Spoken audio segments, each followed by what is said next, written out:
You are listening to I Survived the Wild Outdoors podcast, where real outdoors men and women share their heroic tales of survival. I'm your host, Brad Mathewson, and this is their story. My guest today has been chasing muskies for almost 35 years.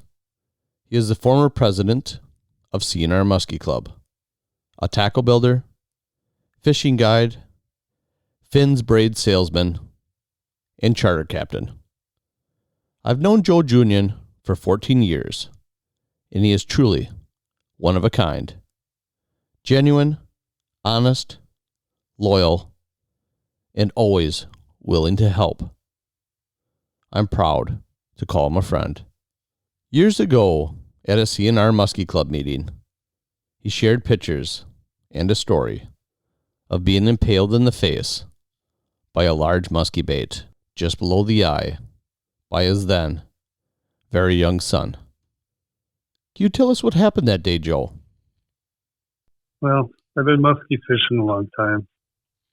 So, I don't know. I think if you do it enough and maybe take some risks like I do, things like this are going to happen. Back in 2010, my son was just 6 years old. But I've been a muskie guy forever, and I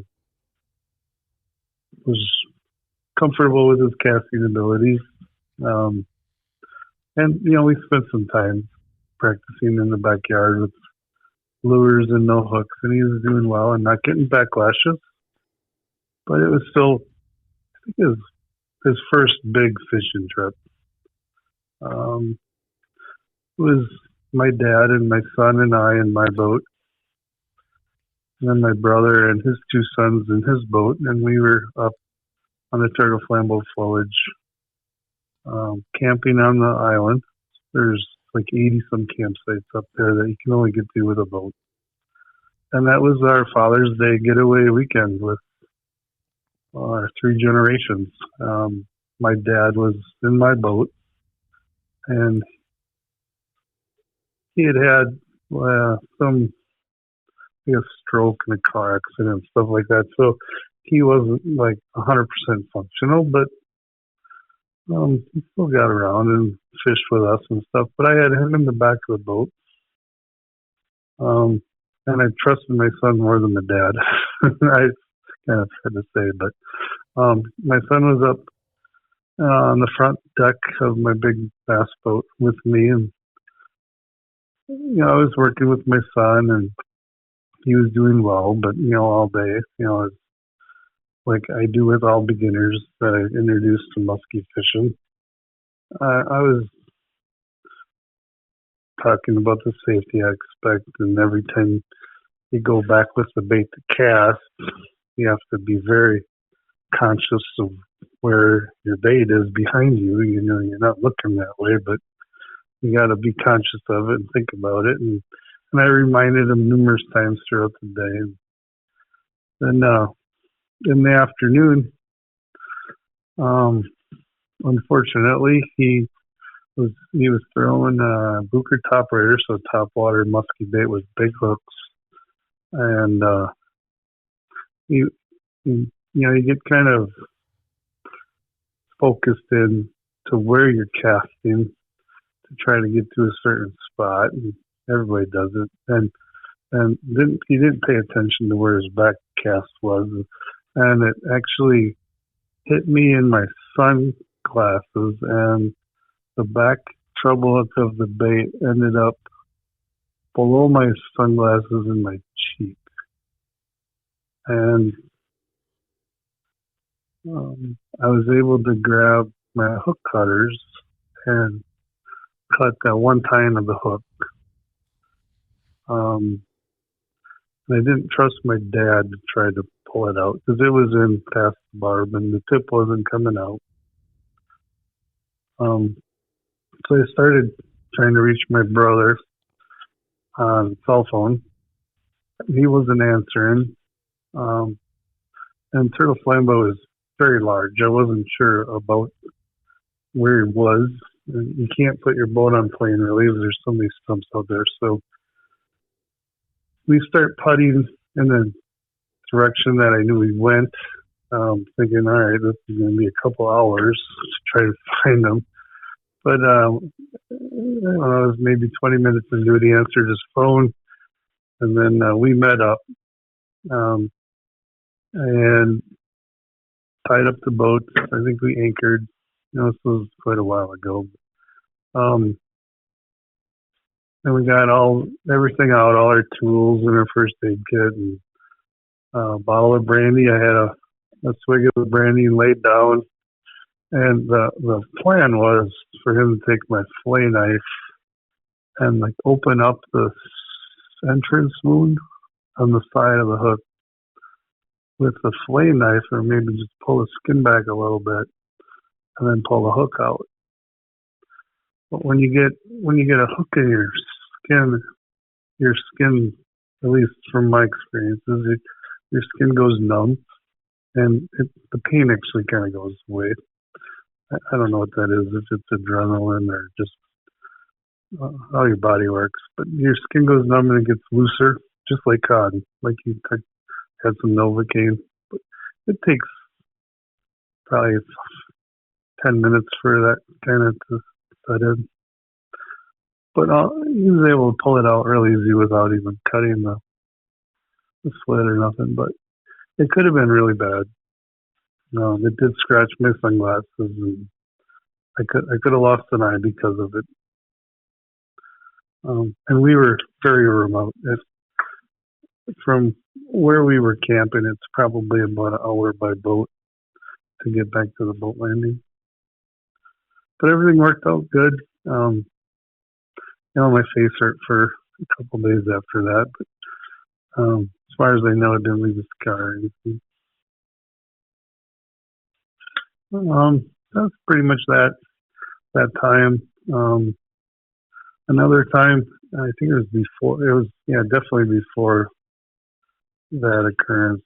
I was up in Canada on Lake of the Woods fishing with my buddy Tim Schrader. It was just him and I that year. Usually go up with a group of boats. It was just him and I that year. And we had gotten on a bite where the wind was pounding into shorelines with rocks and weeds. And the fish were stacked up along the wind-blown shorelines. And we ended up with five muskies that day. Probably about halfway into the day, maybe the second or third fish of the day, I don't recall. We were in that same bass boat, and I just had a hand-operated bow mount trolling motor. And Tim catches a nice fish. I recall probably about 38-incher on a bobby bait. And it only had one hook tying in its flip. You had the fish in the net over the side of the water, but the boat's moving quite quickly with the 2-foot waves we were in. That's where the hungry fish were. And up on Lake of the Woods, there's big rocks up the shore. So we're casting the shore, and we were kind of in a hurry to try to get the bait out of the fish and get a picture and let the fish go quickly before the boat got slammed up into the rocks. It was way before spot lock trolling motors existed. If nobody was on the trolling motor steering it, you were going in circles or turning off and drifting with the wind. So I just reached down to unhook the fish quick with my hand. I learned the hard way. This was the first hook I ever had in me, especially a musky hook. And as I go to grab the hook and twist it out of the fish quick, the fish freaks out like some fish do, especially the smaller ones. And it put a hook right into my knuckle. So my hand is attached to the musky bait that's attached to the fish with the other hook, thrashing around in the net, grab the hook cutter again, cut that hook out of my knuckle, and then left it in there and took care of the fish in the boat, and got pulled the boat back out from shore into like a protected area out of the wind, and pushed the hook through, and we were probably, I don't know, 45 minutes away from camp, and it was like I put some electrical tape on it, and we kept fishing the rest of the day.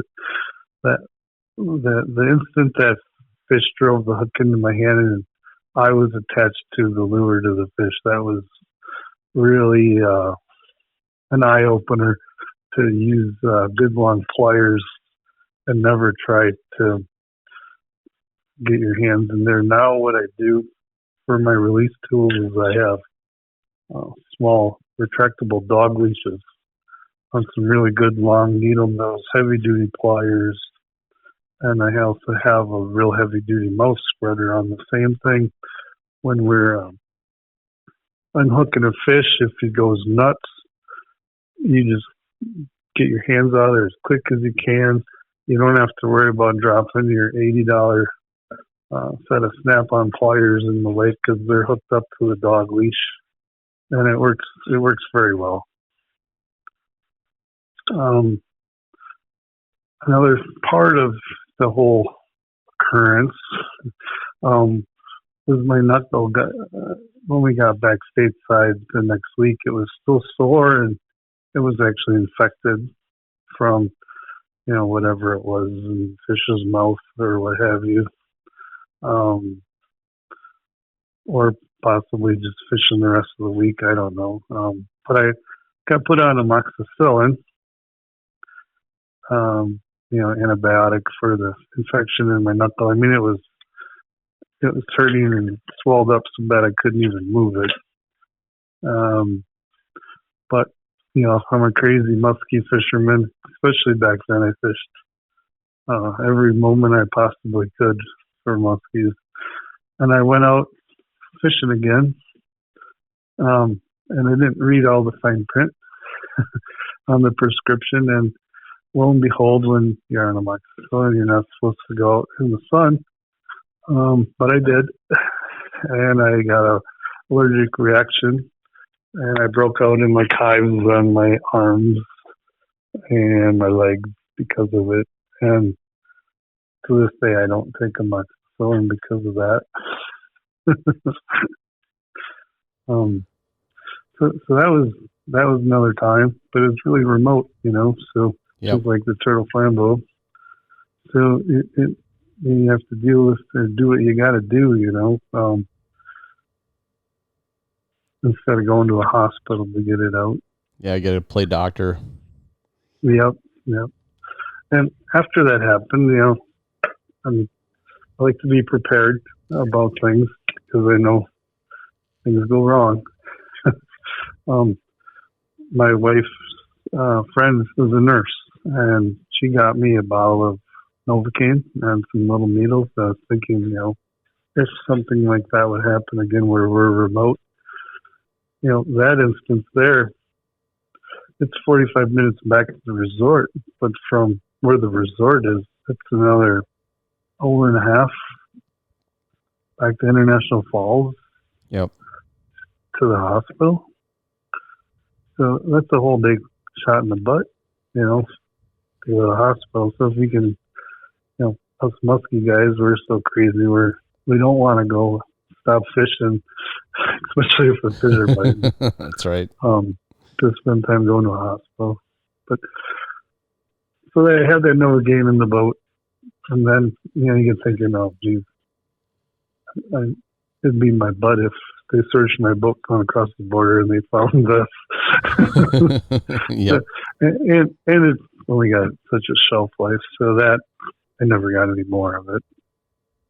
But I've learned, over time, handling so many fish and stuff, you learn things like the dog leashes and how to handle fish, and how to cut the hooks if they're in a fish badly, and the right tools to have, like the snap-on, really heavy-duty, long needle nose pliers, or the long Nipex side cutters. I prefer the side cutter version, with a long handle and like a flush cut with because they have a smaller profile head.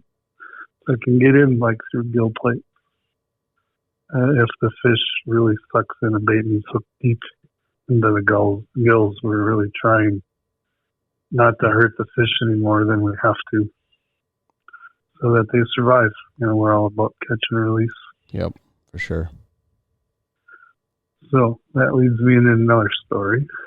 I was out on Winnebago walleye fishing. Didn't bring my musky gear, of course. I had my little walleye tackle box. And we'd go out and wind drift some of the reefs. But I lived in Combined Locks back then, so I put in at High Cliff because it was close to the landing. And a nice landing. And then we would motor over like the Stevens Reef, 7 or 10 miles away, in the bass boat still. And we're out there. And I think I was unhooking a fish. We were catching some. And somehow I got a tiny walleye hook in my hand. And so you would think the prepared musky guy like I am would have side cutters in the boat. And I didn't. I looked through everything, and that was before I carried a Leatherman with cutters on it even. So I had, like a Rapala lure, I think it was. I'm not sure. I had a whole hook in me. And that ended our day. We had to go back to my truck across the lake, quite a ways away. And in my truck, of course, they have a full set of tools. And I cut the hook and I pushed it out and blah, blah, blah. Everything was fine, but it ended our day. I wasn't going to go back out after that. But it was just, I was unprepared because my side cutters and all that stuff was in my musky box, Yep. So it was just a nice night to go out fishing, and that's what we did. It's real frustrating that I wasn't prepared, but like I said, my hand was numb when we got back to the truck because the hook had been in there while it came right out. But still, a little embarrassing. Yeah. So we had to end our day over that. Another musky hook story happened just recently. Lake St. Clair. We usually go over around Labor Day, and we've gotten on a really good trolling bite over there. We caught 35 fish this last trip, just in my boat. Wow. And it was, it was pretty cool. That's a good trip. Yeah. And 3 over 50. The biggest was 53 and a quarter. Wow. There was a 51 and I caught a 50 myself. Yeah, it was an awesome trip. And it's crazy, when you're over there and you're popping them, one after another. There's some that might only get one or two or even none, but yep. When you're on the bite, man, it's so exciting. But anyways, we take my big salmon boat over there because it's big water and gets rough. We get back to the boat landing. I go up to get the boat in the trailer and back it in, and I back the boat and trailer in, and I'm just taking my time screwing around. There was an empty cooler on the other dock, and I went over and looked in it, and I'm like, hey, does anybody want some? Open it up, and there's like a bunch of dead night crawler containers, and somebody was catfishing.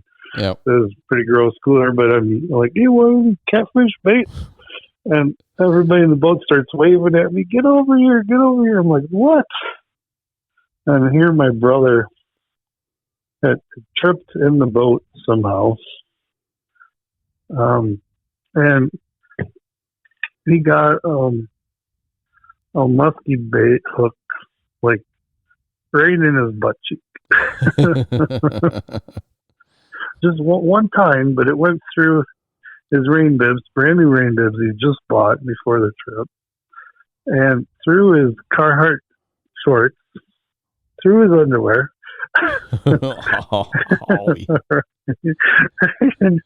right into the meaty part of his cheek. It's really funny because it wasn't me, or but I had to deal with it because I was his brother. Yep. So Jason Smith was along. He cut the hook at Hook Eye, and from what I heard from my brother, that was the most painful part of it. He said Jason must have been really pulling on it or something. Anyways, he just had the trouble in, but I wasn't going to leave the truck sit there on the boat at the dock, so I put the boat on the trailer. It doesn't take too long. No.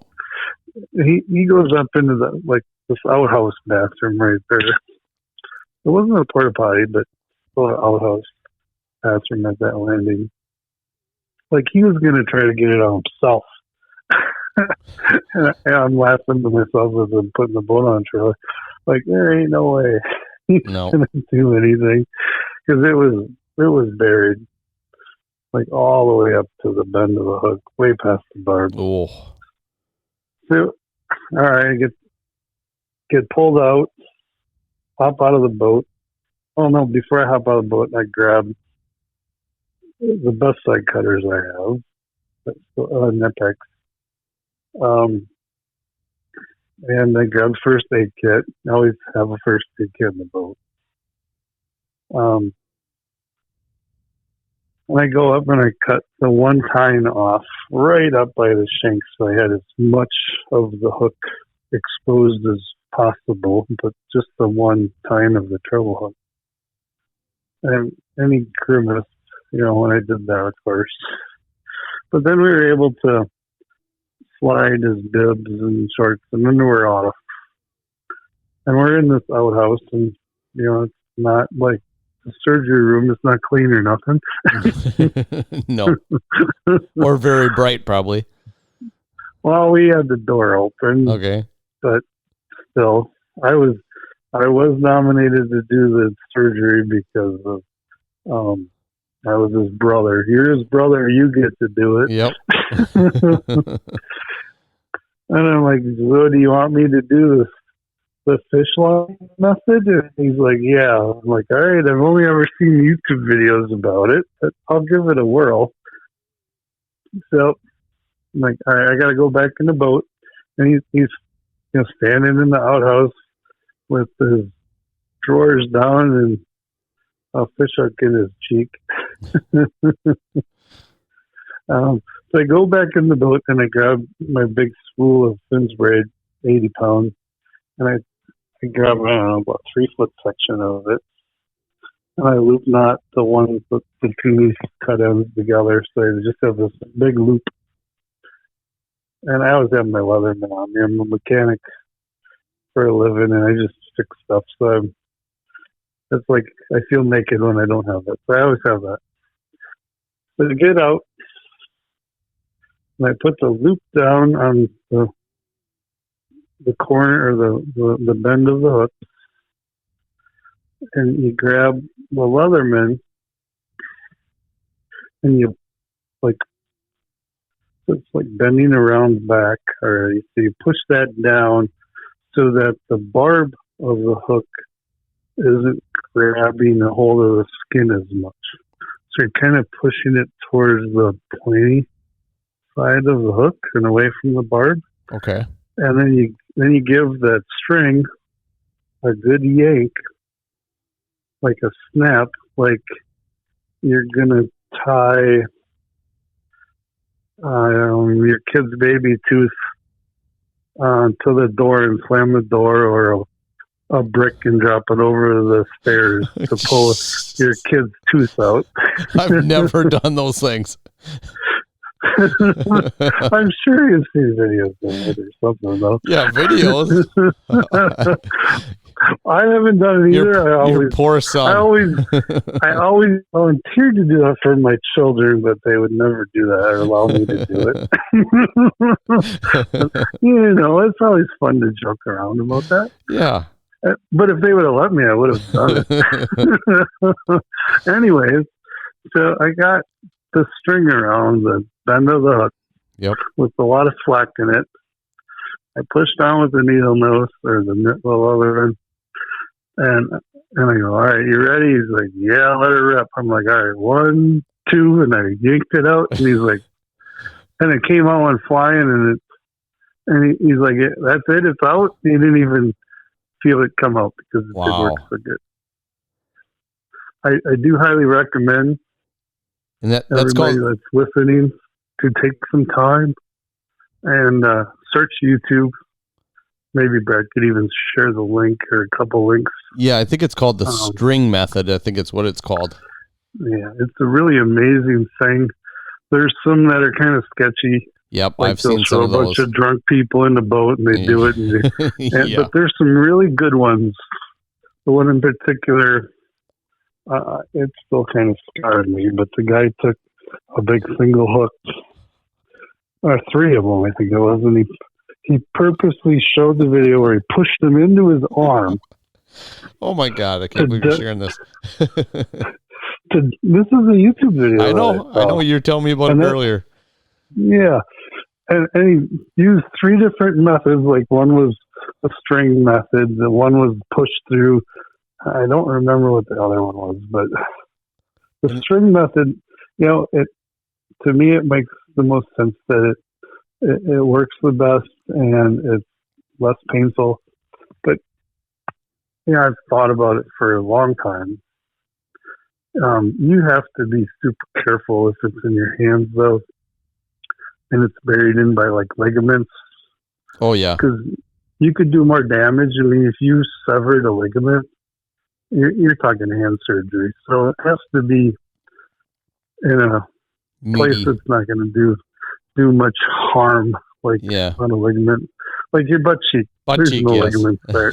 No, it's just a little tender, something fat and meaty. Yeah, right. Or your forearm. Now, do they recommend like you could actually do this on yourself, or is it pretty much like a 2-man show? Like someone should do it for you. Doing that demonstration, he was doing it by himself. Okay. And I'm not sure how he did that. But it's really best if you have some help. Okay. But you need the right kind of person to help, because I know people that would get vomiting sick just overseeing something like that, let alone trying to help you, or if it happens to them, where they get a hook and they get that sick. Queasy and yeah. I went in for a cyst on my arm. I think I had like a wire wheel metal piece or something in there, and my body created a cyst like about the size of a quarter. Okay. So I went in to have that removed on my forearm, and I'm like, it doesn't bother me at all.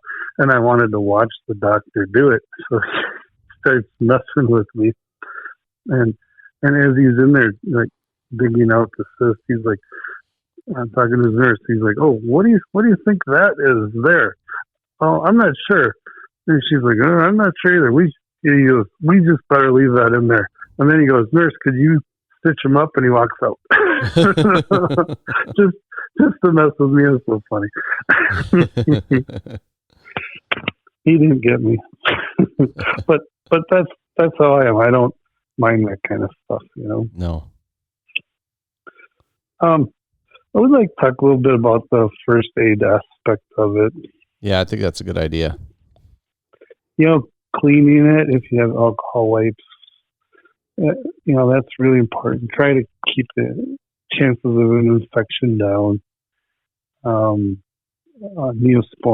like the really good antiseptic ointment is really good.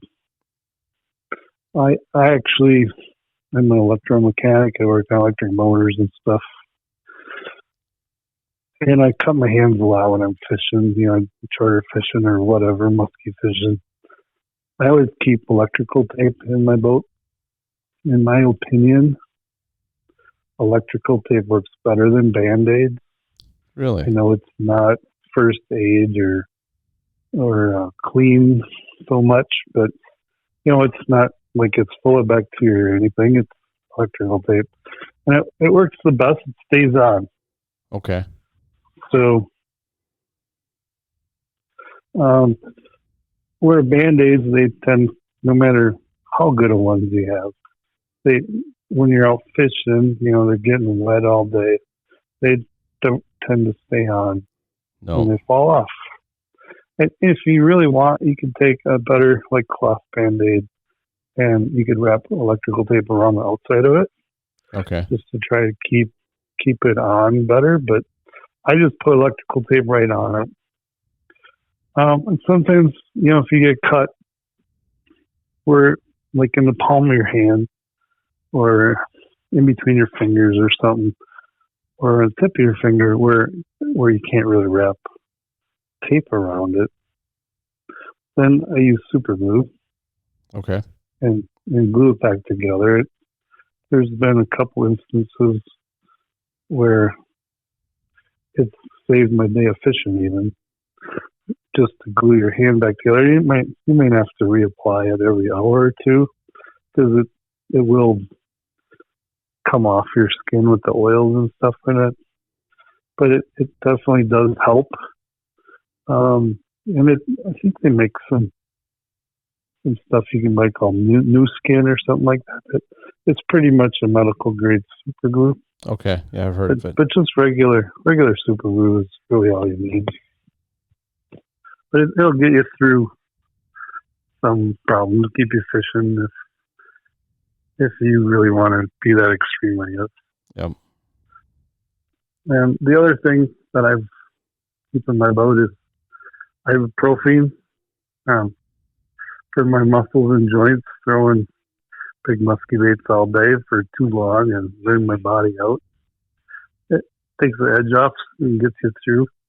I also keep Tylenol, and I use the Tylenol for pain. So, when I had the hook in my hand, it helped take the edge off for the pain side of it. And like I said, I like to be prepared about everything I can. And if something happens and I don't have what I need, I get it. So that maybe it's not me that gets a hook in them. Maybe it's my brother or one of my customers. So it's never happened yet, thank God. Yeah. But I want to be prepared. And like I said in these stories, you don't always have a hospital 5 or 10 minutes away. Sometimes it could be even 2 hours or more away. So it's just good to be prepared, because you never know what can go wrong, and things go wrong, especially when you're fishing. Yeah, even having really just a basic first aid kit can really, turn something, a miserable situation, into something more manageable. Oh, for sure. And I, the first aid kit I had was just one of those metal ones that you can buy. And it got wet in the boat and rusty, and everything inside was bad. So I ended up going with the new Plano style tackle boxes. Okay. That have the waterproof gasket around them. Oh yeah. And it's a bigger one, so it takes up a little bit more room in the boat. But I have the electrical tape, the super glue, ibuprofen, Tylenol. I put a little flashlight in there and some extra batteries. Just to be prepared. You never know when you're going to need something like that. Yep. And I have one. I have two boats. I have my bigger salmon boat and my casting boat, and I have one of those in each of the boats. I think those tackle boxes might be $15. Man, it's worth it. Yeah. Well, is there any other parting advice you want to leave people? Be careful. Musky hooks, you're fishing. Most musky guys are like extreme. They want to sharpen the hooks and get them super surgical needle sharp, and I do as well. But as the factor of danger or could hurt you, could penetrate into your skin easier than the bell hook. Just you got to take extra precaution. I have really good side cutters. I have all the tools you need, all the first aid stuff. That should be a priority over buying that new rod and reel or the new musky bait.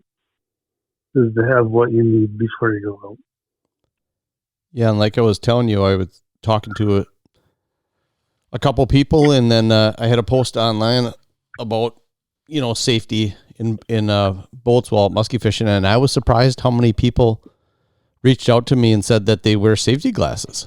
So if it's low light conditions and they it's important, is people may or may not know when you're out musky fishing, is they have polarized glasses, because there's a lot of times what we're doing is we're looking like 3-4 feet behind our bait to see if a fish is following up, and then we're reading that fish, and then deciding how we're going to do our figure eight. And so it's very important about seeing the end of the water. So we're always have sunglasses on us. But there's times early in the morning where you don't need sunglasses, or late evening where you don't need them. And I was surprised how many guys wear just the clear safety glasses because of, thinking about, hey, if the guy ahead of me, flings bait too far back, or, it's kind of side cast, it could hit me in the face, or let's say when you're trying to get that fish turned to get him to the net and a bait pops off and fly and hit you in the face. Right. I mean, those are real concerns, everybody is, yep. You know how this happens. It was, you hook a fish, you're so excited because you're like, oh, I want to get that hero picture. So you hook the fish. He's green as green can be. You crank him in as fast as you can. You try to get him in the net. And that's when bad things happen, is at the net. And then, then when you're trying to get the fish out of the net, because you want to hurry up. You don't want to stress the fish at all. You want to get the hooks out as quick as you can, get your picture. But it's those times where you should just kind of slow down. And I don't know about you, but this is one thing we've always done in the boat. Get the fish in the net, and then we take the net and we hook it on the cleat. Okay? And then we just step back. And now there's companies out there making net buddies. It's a bracket that you put right on your net handle and it clicks in. Same thing as the cleat thing. I use the cleats and bungee cord in my boat. And as any musky guy knows, or people that aren't musky people know, we use these enormous nets. And the reason we do that is because it's almost like basically like a kid's playpen. So it's a live well in the lake. Yep. So basically a live well in the lake. Keep the fish in until you get the hooks out. Yep. And you get your bump board, your camera, and maybe even just put in a regular reel anchor down if you don't have spot lock or your trolling motor isn't working so good or whatever, get the boat situated, there's a lot that has to happen, and that's your live well in the lake. And as long as the fish's head is underwater and you get the hooks out, and so you want to get the hooks out right away. You don't let them thrash around too much and get hurt more. But as soon as you get the hooks out or the bait out, the fish is in your net, big heavy net like that, they can be in there for a long time. But the longer, you also have to remember, though, if you leave them in there for a while, they're going to rejuvenate. So when it's time to get them, to handle them, to bring them back out of the net and take your picture, your bump board, they're going to be squirrelier. So there's definitely a fine line there of knowing how quickly to in and out. But I think too many guys are they're too quick. They're just want to like, we gotta get as fast as you can and not like stepping back for a second, like thinking, okay, let's take care of the fish first. So I always had a little separate tackle box. It was right on it. So if I had someone new in my boat, the tackle box right there, it says release tools, and everything I need is just in that box. And I always had basically the ropes tied to them, and you wrapped it around I had one of those loops. You could loop it around your wrist, so it was nice and tight. And then, the thing's like a foot or whatever long. So if the fish is thrashing around, you just let go of your tool and you're fine. But yeah, so that way when you get new people in the boat, they're not struggling on, okay, where's the release box? No, it's all right there for them. We get the fish on hook, set them in the net. Okay, now let's get the camera. Here's if the person doesn't know anything about how to hold the fish, I'll give them a little lesson. Here's how we're going to hold the fish, how we're going to support their body. To me, that's my favorite part about taking somebody new out musky fishing that's never caught one, is to not just, getting them the first fish, but showing them how to handle a fish properly. Well, yeah. So they don't have to go through the mistakes that I did. Yep. And I learned by doing it and watching some videos. But the first one that my dad had caught that I was a part of, it definitely could have been done better, So if I can shorten that learning curve and help people learn how to handle fish and all the little tips and tricks that I've learned from all the years of doing it, that's really what it's all about.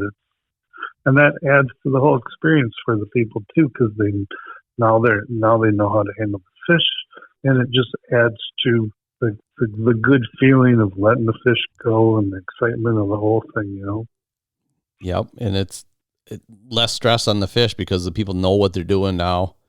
And because, it's can be intimidating. You get a fish, over 40 inches in there, and you've never held anything other than maybe a, 16-inch largemouth bass or something. And now you got something that's different animal, all muscle and teeth and he's top predator out in the lake. And you look at him like, how am I going to hold this thing? And it's really easy once you learn it. And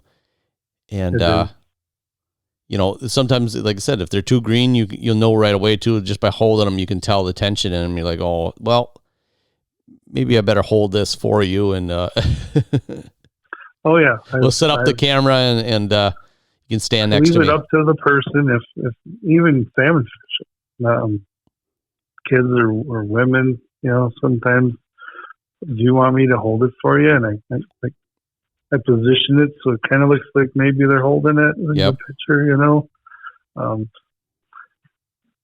It's up to them. If they want to hold the fish, that's good. But if they don't, that's okay too. Yep. I would like to step back to your safety glasses thing. Another part of it, I've heard stories from two different people. One was Brett Alexander, and the other was John Unsworth. John Unsworth owned Musky Camp, up Sunset Cove Camp up in Wester Falls and Lake Woods. Yep. Both of them had instances where they're pulling the fish into the net. The fish thrashes, and the bait came out. And Brett Alexander, famous guide on Green Bay, the bait, he had the net, so the bait came out of the fish and flew right at him, and it actually got him in the eye. And he had to have, I think it was a couple surgeries, but he's able to see yet. But I think he didn't fish for a whole month after that, and he shouldn't even have fished that soon, but I think he did. But he could have really easily lost the eye, and I'm sure it cost him a lot of money as well. And the other instance was John Unsworth. Him and his right-hand man or first mate camp guy, Steve, they were late season musky fishing with suckers. And so they were using a big single hook with a weight, like a big jig, but it has the lead weight right on the hook. Okay. and I think it had Treble Hooked too, but I don't recall that part of it. It was a very long time ago. Anyways, they're pulling this huge fish they've been chasing all fall. They got it hooked. They're pulling it to the net, and the fish, the big ones especially, they're really good at opening their mouth and shaking as you're trying to pull them. And the hook comes out just before it gets to the net. And the big heavy weight nails Steve between the eyes. And Steve's a big guy, big tough guy. Nails him between the eyes and drops him in the boat. He drops the net and it ends up in the lake and the fish is gone. But, those two instances, if they would have had good safety glasses on, they wouldn't have got hurt. Now, Steve didn't end up with a hook in him, but I'm sure he had a goose egg and a headache. Yeah, not a concussion. Right, certainly. And the other part of it is, especially when you got more inexperienced people in the boat and you're casting the shoreline, they'll misjudge, or maybe the wind will grab their bait, and your bait will end up in a tree. Oh, yeah. So you're pulling on this bait and yanking on it with this heavy 40-pound fins braid that doesn't break.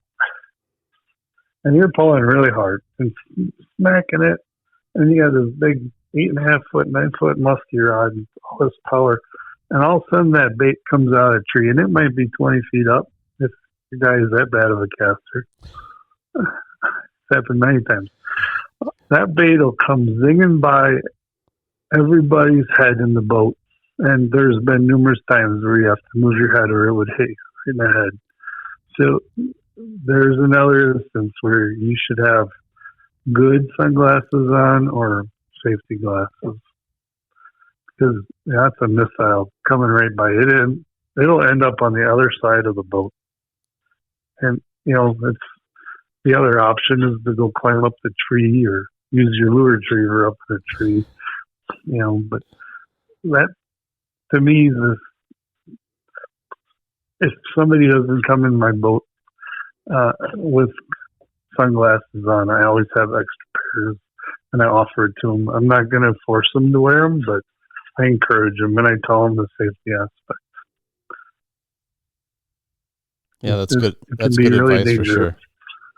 Yep. Well, Joe, thanks for having me on, Brad. Yeah, thanks for coming on tonight. I appreciate all your great stories. And yeah, I've been doing it a while, and some things have happened, and I'm one of those guys that learns the hard way, like most people I know. Yeah, I got a lot of those stories for sure. Yep. The fish of 10,000 casts is a constant cause of pure adrenaline and smash your head against the wall frustration. Musky lure hooks come in two sizes, large and extra large, designed to penetrate the hard mouth of a muskie.